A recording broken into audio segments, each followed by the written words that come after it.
coming together, and all these teams have their drop spots that they love to drop, they love to kind of land in, right? And when you have different teams from different metas that might like to land in the same area, are they going to do that? Are they going to fight over this early game compound compared to, let's say, waiting for late game? Yeah, they're going to try and keep that in focus, but this plane is very central.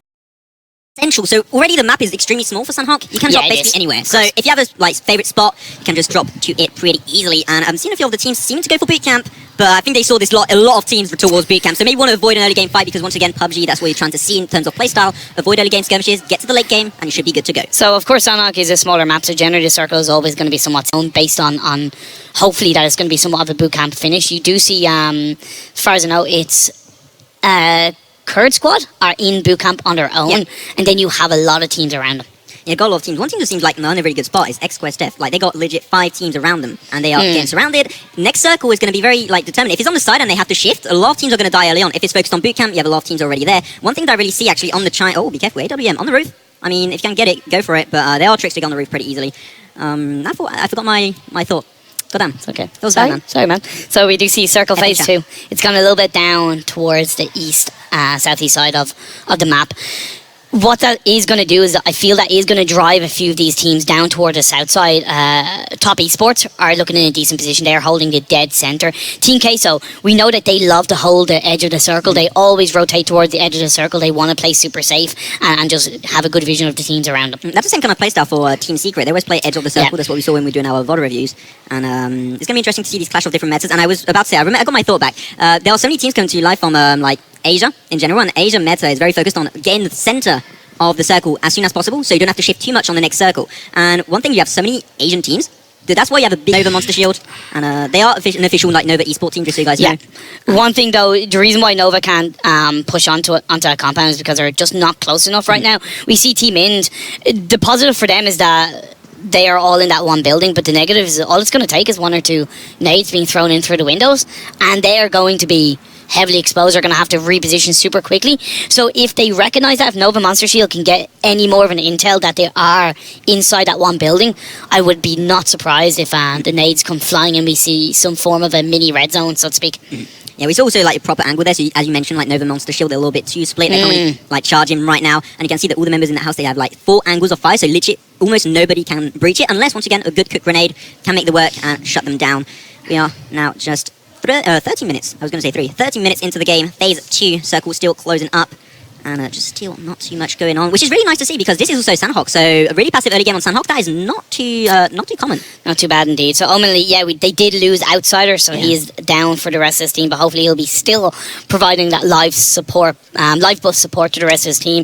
We see Zute, as I said, had joined the team as Lucifer couldn't make it for this event. So hopefully with him still being alive with the rest of most of the teams, we're in the south side of that circle. The huge shift north, they're going to have to go through boot camp. They're going to have to go into Paradise Resort. We are going to start to see these teams clash together. And you do mention TPP. Snaking is going to become a big part of the late stage moments of the game. You're going to see those final players, those final teams look to implement that third person advantage as RG and Omenly are coming closer together. But Team Top and Team Secret also getting close together. Yeah, they're going to have to be careful though. The circle is closing up, and now as we said just a few seconds after, it's starting to happen, ladies and gentlemen. Purple Mood going to be clashing back and forth with Top Esports, but they does not quite have the angle. They did get knocked down on Fireboy. He is in the compound. He's going to get reaching back up. He is good for the time being. It seemed like Purple Mood, they don't want to pick that fight. They were in the open. If they get 3-man party, that is the end of them. So just playing it really safe. I can respect that. And all the while, we are seeing XQF starting to light up the kill feed right now, taking out a couple of members of Kurd squad. But yeah, Fireboy did manage to get revived. And that's really important because if you can stay together as a 4-man squad for as long as possible, getting that revive is going to put you in a much stronger position going into the later parts of the game, going into Phase 4, Phase 5, Maxman. Yeah, they've got to try and keep that in mind. Checking out a little bit what's going on. Oh, is he going to come from behind? Nah, seems like we're just chill. Oh, be careful, Xiaotian and AK. They are just prone. You just talked about snaking. Yep. And it seems like Zute, he has no idea. Have the information. He knows what's going on. He's just like, am I going to take the risk? Do I know his RG star team? Do I know how many members there are? Can I pull off the 1v2 clutch? But he doesn't even know there are 2 members. So you're going to have to be very careful. He does have the info. That's going to be a grenade. Ow. Oh, great job, Knav and Zute. You call him the Snake Whisperer. That's what I'm going to call him. I'm going to call him the Snake Whisperer, as they are. And here's the thing, because Xiao Tian is separated from his team, and you can't risk running across. That kill is most likely going to be secured. And it's going to put RG down to one player. But we've seen it happen from RG. We've seen him pull out 1v4 clutch. And that is also just an NA team, Team Omen Esports, prior known as Lights Out, playing really aggressive, Yep. looking for the kills, looking for opportunities, so they can flex that kill count. Also, Xiaotang, he has the information, he knows where he's prone at, just overwhelming with shit. Oh, that's going to be Matic shut down with the AKM. That's once again Team Secret doing pretty well, been the distance. War for Rio is going to be getting 2 nice angles. And that's going to be Team Secret also having a little bit of trouble securing Okay, look at fight, this. so Look at him. He's going in. He's joined that teammate. He's looking to get that flush. That second knockdown came through. They're going to be possibly able to get that squad right. That's going to be Team Secret taken out early on. Maybe not. No, he's still got one member. He's prone down. He has information. Does flush it away. But there it is. That's going to be the end of a Team Secret losing the last member. First kill. Don't pick the fights. Aim for positioning points are going to be way more important for RG Star Team, as we do have a few shots fired by TeamIND. Once again, playing in India in their own little cozy studio and shooting up to XQF. Oh boy. Not really connecting too much. I've got to say, he's using that tree to the best of his ability. We know how protective it can be, but it's also a small area, so when you peek from a tree, you do kind of slightly expose yourself a little bit more. But J7 from Pittsburgh Knights, they secure 1 kill. I've seen them, we saw in the VOD review, they're not afraid to frag out, so they're starting their kill feed in this game 1.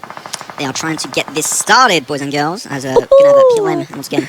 The Knights going to be trying to face up against each other in this compound. There's no really reason to fight it out. Just stay prone. If any team's trying to come forward to the compound, defend it. But there's no reason to rush and use that utility this early on, because utility grenades, smokes are going to be so important for the last circles. You want to try and keep it up as long as possible. As we're going to have one team out. That's going to be TeamIND in 14th position. That's going to be very unfortunate for them. So Team Tigers, last Indian team left on Sandhop. Yeah, 13 teams, 40 players. Rejection gaming. So we do see Nova Monster Shield are down to 2 players, with one being put down, as that's going to be all rejection. Candy Zed coming out. Is this going to be Nova Monster Shield being wiped out? He wants it. He's looking for the kill, looking for the blood, and here it is. Gets the extra shutdown on AA from Nova Monster Shield, and that's it. Like the snake, take the snake instantly. So this is the game where early setups are going to become really impactful. Like Team Kesso, they are starting to try and get into the circle ASAP, as we do have one team going to lose another member, and Nuke is on a kill streak of 3 kills going his way, looking at damn good, my friend. But down to 3 teams, like Indian Tigers going to be eliminated instantly. Like everything just happened in just a snap of a finger. But here it is now. Oh, there it is. Top Esports just going to get a nice angle on Team Kesso. They stayed a little bit too long on the side of the circle. And they do still have one member doing pretty well, but the circle damage at this point is just way too much to deal with. Mystic going to get shut down. And that's going to be looking pretty damn good. But yes, he's just took Team Kesso on his own and looking really damn good in the process.